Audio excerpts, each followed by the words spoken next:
আজ আমাদের ট্রেডে এসেছিল ইতালি থেকে কয়েকজন নাগরিক ভিজিটে। আমাদের শিক্ষার্থীরা লিফটিং শিফটিং এর প্র্যাকটিক্যাল দেখাচ্ছিল।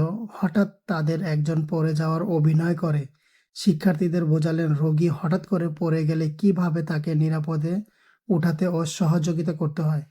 বিষয়টি যেমন ছিল শিক্ষণীয় তেমনই ছিল বেশ আনন্দের। পাশে থাকা স্যার ম্যাডাম ও শিক্ষার্থীরাও পুরো বিষয়টি উপভোগ করছিল। শেখার মাঝে এমন আনন্দ ও বাস্তব অভিজ্ঞতা সত্যিই মনে রাখার মতো। তাদের আচরণ ছিল নিজেদের দেশের মতো, খুব ভালো ছিল তাদের আচরণ।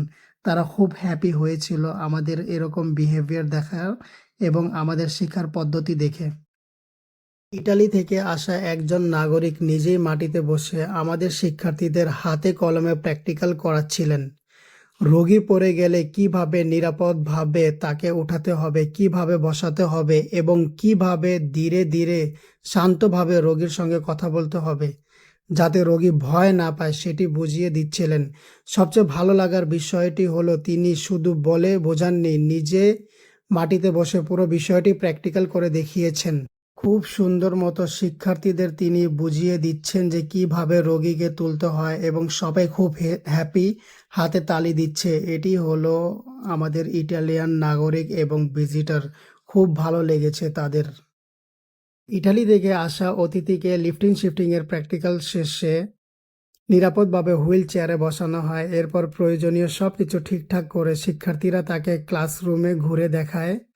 পুরো সময়টা ছিল খুবই আনন্দিত। শেষে সবাই হাততালি দিয়ে এই মুহূর্তটাকে স্মরণীয় করে রেখেছে। শেখার পাশাপাশি আনন্দ দিনটি হয়ে উঠেছিল সবার স্মরণীয়। এখানে আরেকটি স্যারকে দেখতে পাচ্ছেন, উনি হচ্ছে যে ইটালিয়ান একজন ডক্টর। তিনি খুব ভালো মতো আমাদেরকে প্রেশার কিভাবে মাপতে হয় সেটি শেখাচ্ছিলেন। উনি হচ্ছে আমাদের ইটালিয়ান ল্যাঙ্গুয়েজ টিচার। আজকে যারা ভিজিটরে এসেছিলেন ওনারই বন্ধু বান্ধব। উনি ইটালিতে ছিলেন বেশ কয়েক বছর। এখন ইউসেফ বাংলাদেশের একজন নিয়মিত টিচার। আমরা সবাই ছবি তুলতে ব্যস্ত। স্যার খুব ভালো মানুষ, আমাদের জন্য দোয়া করবেন।